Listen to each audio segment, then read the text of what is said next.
Do you know that your core beliefs define how you see yourself? Do you know that your core beliefs define how you see the world? How you see your life? The people in your life? The relationships you have? And your future? And some of these core beliefs can be very helpful, very satisfying, and really help us to push our life forward. Some of our core beliefs can be negative, controlling. They can hold us back, and they can also destine us to self-sabotaging and self-sabotaging behavior. So how do we figure out what our core beliefs are? And if we need to augment them, how do we do so? Welcome back, friends. I'm Ashley Berges, and I'm glad to be here. And today we're going to be talking about core beliefs. Okay? Core beliefs are very interesting because many of us don't really realize what our core beliefs are. It's very interesting. They're quiet beliefs that we have. They go under the radar, and oftentimes we don't even know that they're there.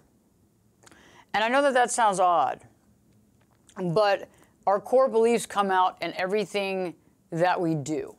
Okay, so all the choices we make are based on our core beliefs. Okay, so let me give you an example of a core belief. And I'll give you two sides of the coin. So one core belief could be that I am lovable, and the other one could be I am unlovable. Okay, and this core belief began at very young ages in our life, right? Because remember, when we're young and we are highly impressionable and we're in this life, we don't have a lot of gray area. We see things a lot in black and white. Extreme. So a reason, for example, that you might feel that you're unlovable is, for example, maybe dad left at an early age and he didn't see him again. And that directly related to the fact that if I was really a good kid, dad would be here. I'm unlovable. Dad's gone, and so therefore I'm unlovable. Okay? But just giving you an example. Now, most of the time, we have no idea that under the currents of all of our other thoughts, the thoughts about our work that day, the thoughts about our significant other, boyfriend or girlfriend, all the other thoughts that we have, we don't really realize that there's a set of thoughts that are really, really, really old, right? And all the other stuff that we have, all the other thoughts are kind of stacked on top, right? And many of us are also dealing with relationships where maybe the other person seems to have more issues than us, right? So we have a tendency of looking at their issues instead of really trying to understand who we are. And so in this case, if we have that thought, that prehistoric, really old, I like to call it prehistoric because it's such an old thought. It started very early in our life, right? So we have this, I am lovable because I was around this great family dynamic that showed me love, or I am unlovable. Now, if I'm lovable, I'm going to usually find probably more engaging, positive, forward-moving relationships. If I'm unlovable, I have a tendency of not finding the right relationships. I have a tendency of getting in relationships where people do leave me, so it's kind of the self-fulfilling prophecy. I find people who are unable to love, right? I find people who are unable to have emotion or to consider the relationship. And so it's very interesting. And until we get to know what these core beliefs are, we don't understand why we walk into certain things, okay? Why we take certain opportunities, why we don't take certain opportunities, why we enter into certain relationships, right? Some of these relationships can be highly toxic, okay? But usually when we enter into a highly toxic relationship, there's something within our core beliefs that completely zero in on this relationship because it's the perfect storm, okay? And I find it interesting because when we talk about toxic relationships, it's not just that one person's toxic and the other person's not. It's because both people are coming in with unresolved issues, not dealing with the stuff that they need to deal with. And what happens here is that usually the core beliefs are somewhere, somehow matched together, but they're shown in two different ways. Okay? So, for example, if I believe that I'm unlovable, or I believe that everybody's always going to leave me. Let's say that. Everybody's always leaving me. Everybody's always walking out on me. Okay, let's say that that's a core belief. And you can see if you go back and you think about being a young child, if a parent walked out or something like that, how that would obviously be something that could be conjured and be there at the core, and something that you will think about often. And then eventually the core beliefs get kind of quiet. They just get stuck in the subconscious. They're there, and you act from them all the time. So they're no longer like boom, boom, boom, I have this core belief. No, it's more like we just act from it. Okay, so it's like that's why it's so hard to find them, right? Because we have to actually start listening. But so let's say that we are, that everybody leaves us. People are always ultimately going to leave. And so when we get into a relationship with someone else, usually what happens is we find someone that also has a core belief that's similar to ours, right? So for example, if we both feel this way, you might come from more of a codependent type side of the situation where you are trying to stay in the relationship no matter what the other person does, no matter how mean they are, no matter how much they yell and scream, no matter how much you have to defend yourself, all that stuff, you stay in it. You're like, I'm going to make it better. I'm going to make it better. I'm going to keep this relationship. I'm going to keep this relationship. While the other person could feel the same and have the same core belief, but act out differently, right? Well, they will leave. They will take off because they don't want you to take off before they do. Okay, so it's very interesting, our core beliefs and how they set us up in a certain situation. So if I believe something is always going to be this way, I'm going to bring to myself whatever I need to make that a true statement. Let me give you another example outside of ourselves. Let's talk about the world. Okay, many of us were raised in very peaceful, safe environments where we feel that the world is a very safe place. Okay. Some of us, on the other hand, were not raised in a very safe environment. We were raised in a very dangerous environment. Perhaps it was a very scary environment. Perhaps you didn't know if you were going to eat that next day. Perhaps you didn't know. There were lots of questions. Maybe there was a lot of fear. Maybe your house had been broken into when you were a kid. All these different things. And so you might see the world as a very dangerous, unsafe environment. Okay? Think about that at the core belief system that you have. So when we go into the world and we have our eyes based on the belief system that's within inside of us, we see things the way that we see things based on our beliefs. And I know that sounds strange, but seriously, if you feel that the world is a safe place, a peaceful place, you're more likely going to see the woman walking her dog peacefully. You're going to see maybe the couple holding hands. Maybe you see the child walking down the street going to the school bus, okay? On the other hand, if we see the world as a dangerous place, we might see something that appears that somebody might be getting hurt, or somebody's trying to steal something for somebody, or somebody's carjacking a vehicle, or what have you. We start seeing these things because what? We're programmed to see it because we already believe it to be true. Now, is the world a perfect place? No. Is the world a horrible place? No. So it's somewhere in the middle, right? But see, remember, when our beliefs are this extreme, we're going to see things that way. And see, the core beliefs, they don't just stop at how we see the world. They also continue on how we see others, how we see relationships, how we view marriage, how we view our career, how we view success. But the biggest core beliefs that we have to understand is really how do we see ourselves? Because the way we see ourselves directly reflects on how we really see everything else and how we operate in our day-to-day life. Okay, so again, if I feel like I'm unlovable, I'm going to come from a perception of being unlovable. I'm going to feel that way. I am going to have that in my subconscious. Okay, and so we have to really work to figure out what is it that I'm thinking about myself. Do I think that I'm a smart individual, or do I think that I'm slow or dumb? What are those thoughts that I have? And I've realized the only great way of doing this, and I know that this sounds shockingly maybe repetitive, maybe grueling. But years ago, when I started working on excavating my core beliefs, I realized that I had to actually be, I had to take notes. I had to prime myself to be listening to myself at all times, like I would listen to a friend.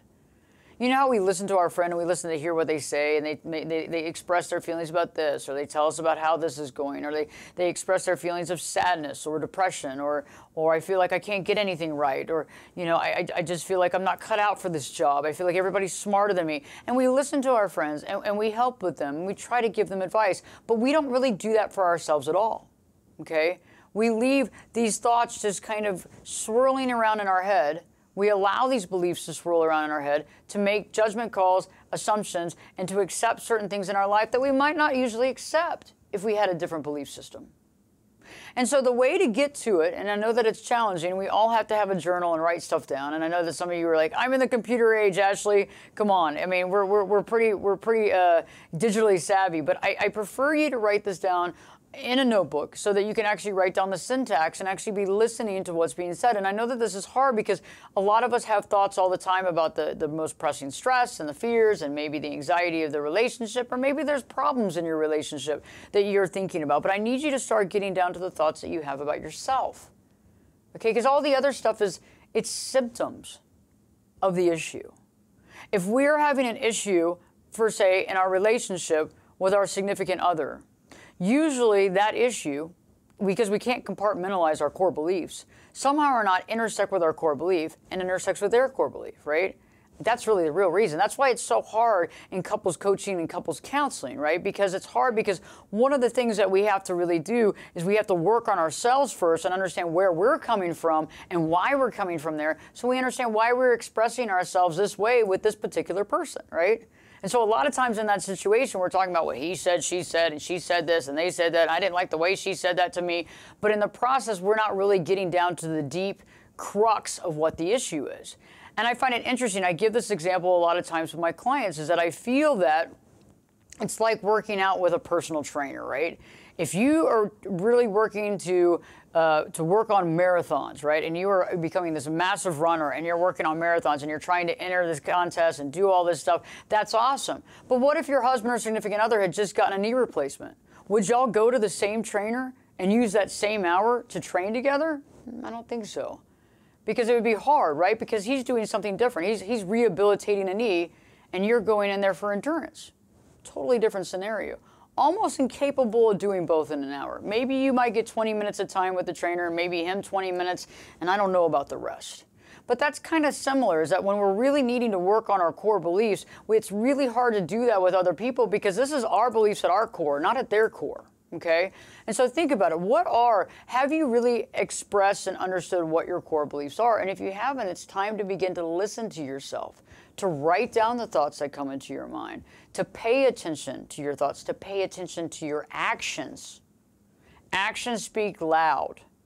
If you make a choice to self-sabotage, for example, let's say like one day everything's going well and you get home from work and you decide to overdrink. Okay? Maybe you decide you have a big presentation the next day and you decide to go out at the last minute and stay out very late, causing yourself to feel extremely bad in the morning. Why is that? Why do we self-sabotage?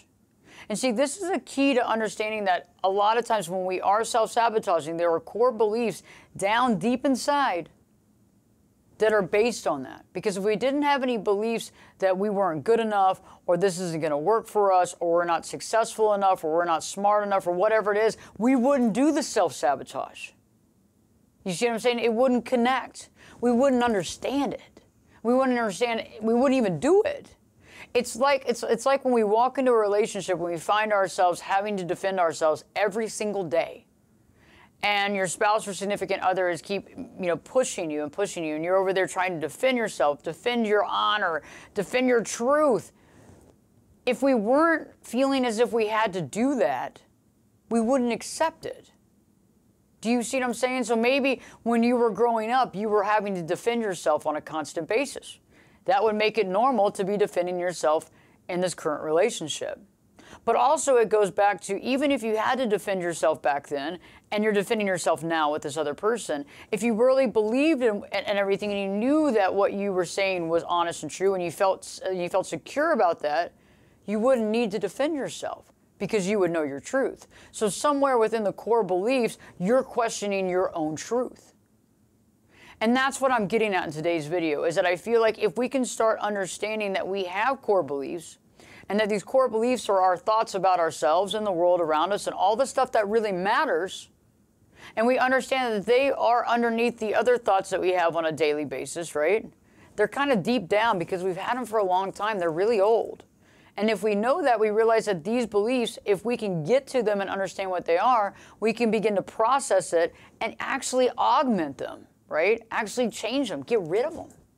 Because sometimes they hold no value and they were based on something that happened that wasn't necessarily about you. Going back to that example of the parent leaving. Usually the parent was leaving the situation because they couldn't handle the other person in the relationship. Didn't have anything to do with you, but as a child we see it much different. And it's hard to connect the brain with the heart, right? To understand that, to connect the two and be able to see the truth and go back in there and understand what happened and then be able to see how we made this assumption and how that became a core belief and how we can rid ourselves of that. And it takes time. But as we do it, we get more clearer and clearer as to who we are and what our value is. So I hope that this has helped you to understand what core beliefs are, to understand how core beliefs shape our world, and how we have the ability to really get into our psyche and begin to take notes and understand, what are my thoughts? Where are my thoughts? And especially the very important thoughts. What are the thoughts about myself, and what are the thoughts about how I see the people in the world around me? And start understanding that, because once we understand that, we understand the choices we've made, even if they're positive or we see them more as negative or neutral. But we understand that, and we get more information and about ourselves. And that's why we're here. The purpose of being on this planet is to learn who we are, to be able to learn who we are, to accept who we are, and to unconditionally love ourselves. And this helps us getting there quicker. And it's one of the main things that we can actually do to not only understand ourselves, to have clarity, but to understand why we do what we do, and to be able to change those beliefs. Leave a comment down in the comment section below. Give us a like, a thumbs up if you like this video. Share the content if you like it. Don't forget to subscribe if you haven't already. And don't forget to live your true life.